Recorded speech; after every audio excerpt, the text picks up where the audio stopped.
Parler du silence est chose difficile.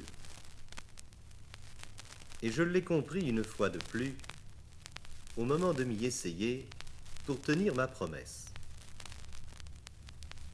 Le silence, on le prend d'abord pour une forme de néant. De ce néant dont les philosophes et les journalistes parlent tant aujourd'hui. Être silencieux, c'est ne point prononcer de parole. Mais, à y regarder de plus près, on s'aperçoit que le silence est tout le contraire du néant et qu'il est plénitude de vie.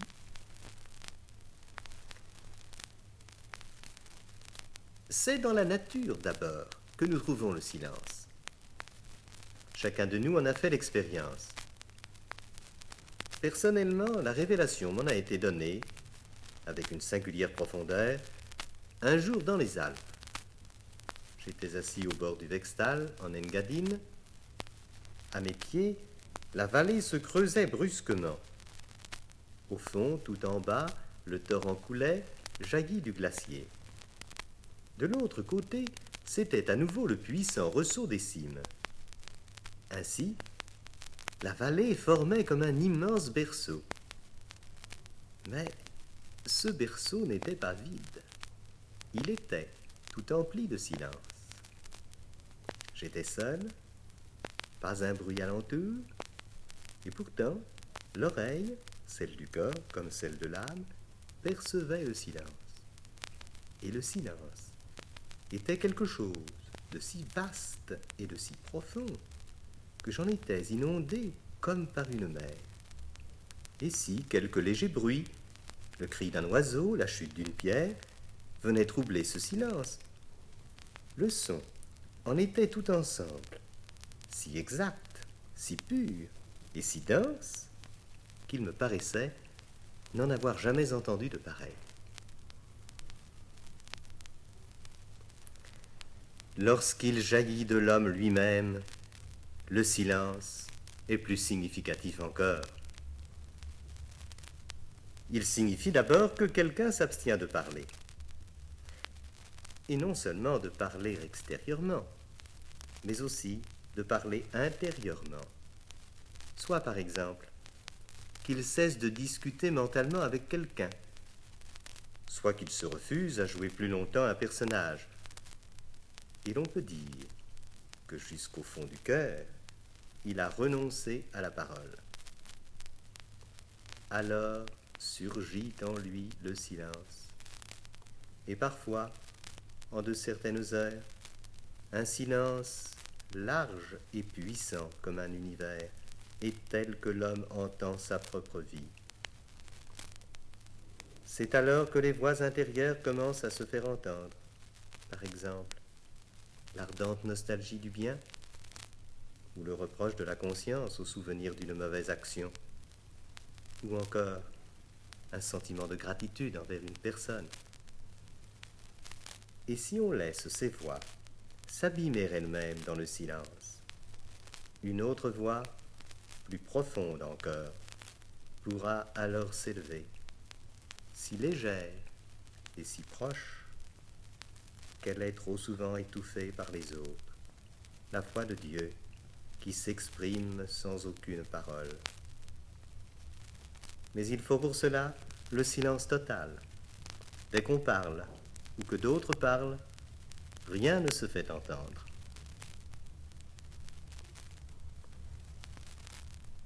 Cela, toute personne le sait bien, qui a quelque expérience de la vie intérieure. Il est moins facile de comprendre que la parole, de son côté, n'est féconde que si l'on sait se taire. Chez celui qui ne peut se défendre de parler, les paroles s'appauvrissent de plus en plus. Et comme il faut bien pourtant qu'elles contiennent quelque chose, c'est la méchanceté, l'envie, la jalousie qui s'y insinuent et qui viennent alimenter le moulin à parole. La parole authentique suppose le silence. Parler, c'est reconnaître quelque chose. et l'insérer dans la fugitive création sonore qu'élabore la bouche, la gorge, la respiration pour le transmettre aux autres. Or, cela suppose un silence dans lequel on puisse vraiment reconnaître la vérité et sentir la vie. Une attention toujours en éveil qui permette d'être sensible à l'exactitude d'une parole et à la nuance d'une accentuation. C'est dans la mesure où quelqu'un est capable de se taire qu'il est capable aussi de parler vraiment. Et de parler à un homme, c'est-à-dire d'exprimer de façon claire et convaincante ce que veut savoir son interlocuteur devant quelqu'un qui souffre.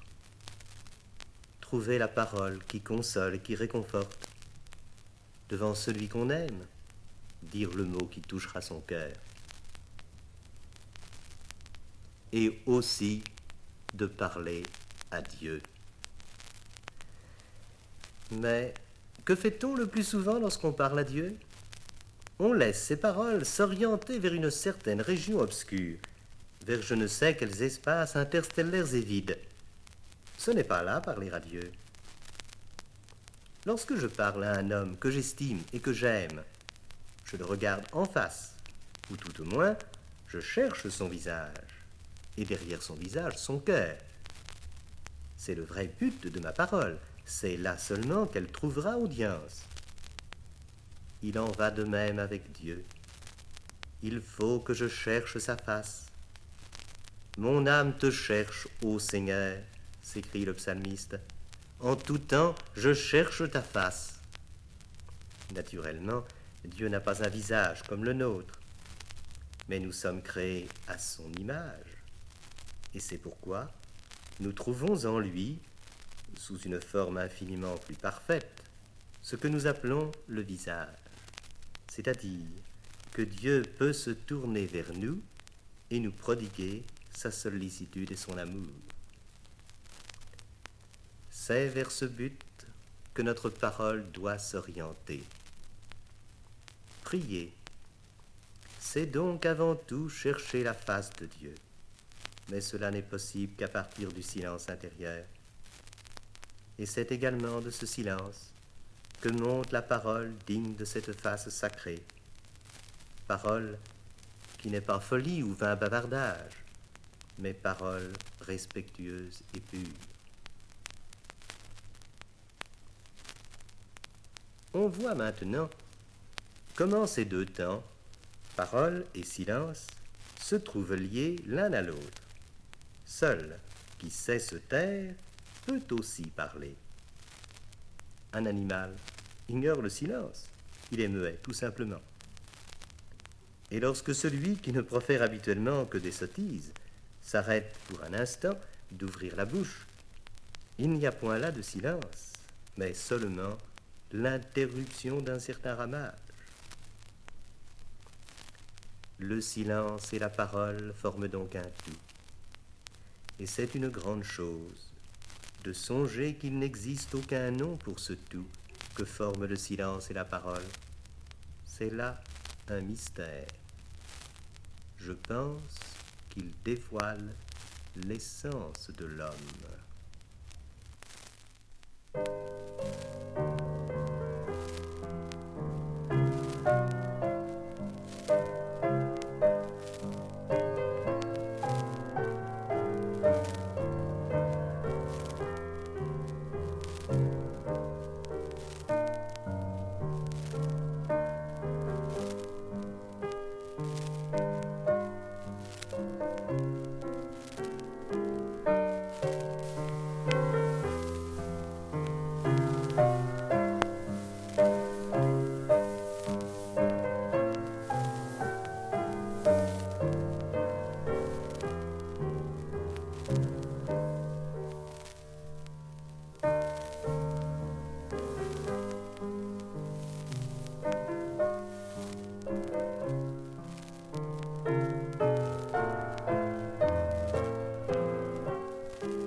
C'est le partage de la Vierge d'être en silence.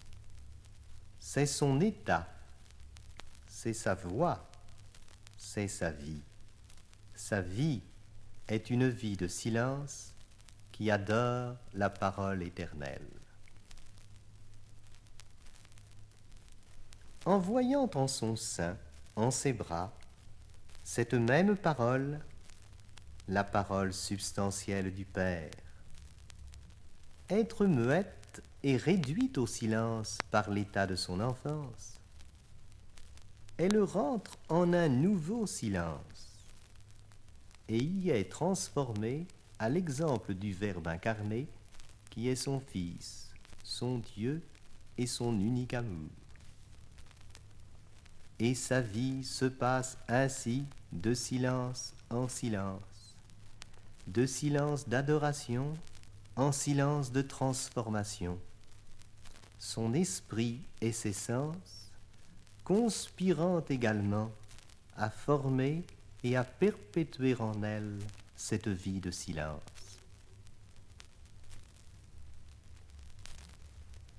Et toutefois, à qui Jésus appartient de plus près qu'à Marie qui est sa mère? Qui donc a plus de droit de parler de lui qu'elle, qui lui tient lieu de père et de mère tout ensemble? Qui connaît mieux l'état de Jésus que Marie, en laquelle il a reposé 9 mois et de laquelle il a pris ce petit corps qui couvre la splendeur de la divinité comme une nuée légère qui couvre le soleil et comme un voile délié nous cache le vrai sanctuaire? Qui parlerait plus dignement de choses si grandes que celle qui est la mère du Verbe éternel?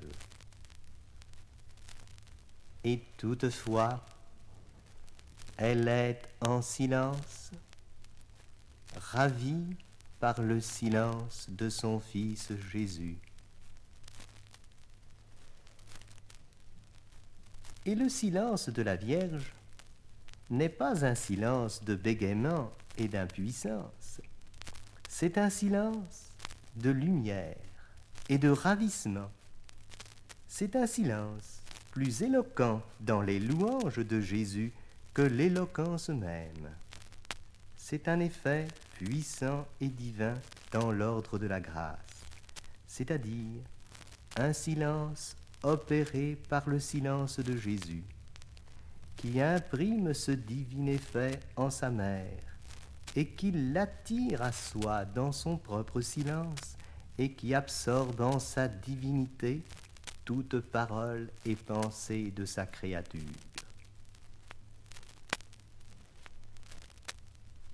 Aussi, est-ce une merveille de voir qu'en cet état de silence et d'enfance de Jésus, tout le monde parle de Marie qui ne parle point. Le silence de Jésus ayant plus de puissance à la tenir en un sacré silence que les paroles ni des anges ni des saints n'ont de force à la faire parler de choses si dignes de louange. Les anges en parlent entre eux-mêmes et Marie est en silence.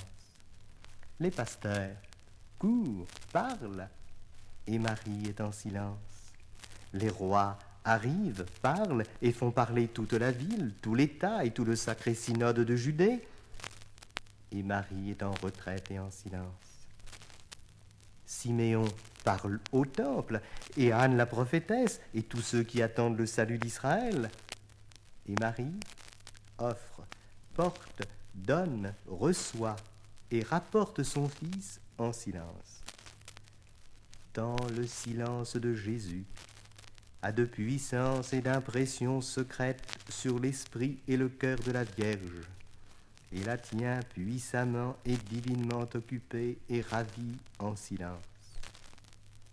Car aussi, durant tout le temps de son enfance, nous n'avons que ces paroles, qui nous soient rapportées de la conduite de la Vierge. Marie, elle, conservait toutes ces paroles et les méditait dans son cœur.